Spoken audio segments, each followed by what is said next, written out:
participation in a process that validates an establishment that never meaningfully changes? What if that establishment doesn't want and doesn't have the consent of the governed? What if the two-party system was actually a mechanism used to limit so-called public opinion? What if there were more than two sides to every issue, but the two parties wanted to box you into a corner, one of their corners? What if there's no such thing as public opinion, because every thinking person has opinions that are uniquely his own? What if what we call public opinion was just a manufactured narrative that makes it easier to convince people that if their views are different, then there's something wrong with that, or there's something wrong with them? What if the whole purpose of the Democratic and Republican parties was not to expand voters' choices, but to limit them?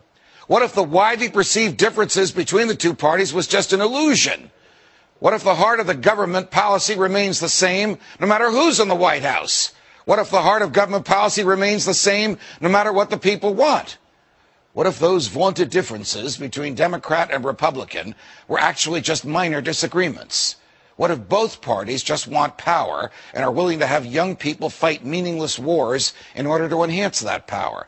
What if both parties continue to fight the war on drugs just to give bureaucrats and cops bigger budgets and more jobs? What if government policies didn't change when government leaders did? What if no matter who won an election, government stayed the same? What if government was really a revolving door for political hacks bent on exploiting the people once they're in charge?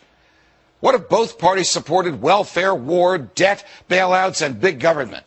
What if the rhetoric that candidates displayed on the campaign trail was dumped after electoral victory? What if Barack Obama campaigned as an anti-war, pro-civil liberties candidate and then waged senseless wars while assaulting your rights that the Constitution is supposed to protect? What if George W. Bush campaigned on a platform of non-intervention and small government and then waged a foreign policy of muscular military intervention and a domestic policy of vast government borrowing and growth?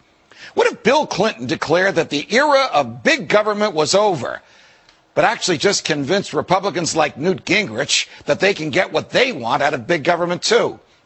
What if the Republicans went along with it? What if Ronald Reagan spent 6 years running for president, promising to shrink the government, but then the government grew while he was in the White House? What if, notwithstanding Reagan's ideas and cheerfulness and libertarian rhetoric, there really was no Reagan revolution at all? What if all this is happening again? What if Rick Santorum is being embraced by voters who want small government, even though Senator Santorum voted for the Patriot Act, for an expansion of Medicare, and for raising the debt ceiling by trillions of dollars? What if Mitt Romney is being embraced by voters who want anyone but Barack Obama, but they don't realize that Mitt Romney might as well be Barack Obama on everything from warfare to welfare?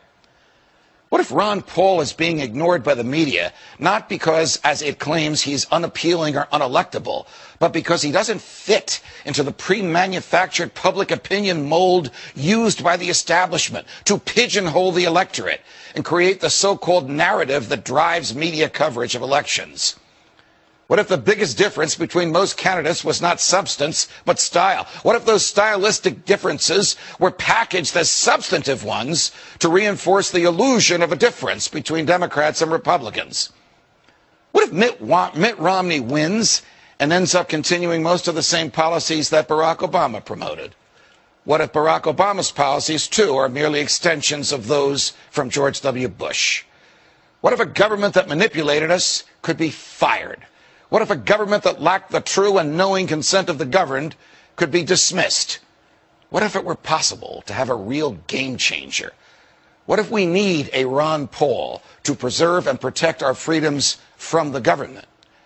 What if we could make elections matter again? What if we could do something about this? From New York, defending freedom every night of the week.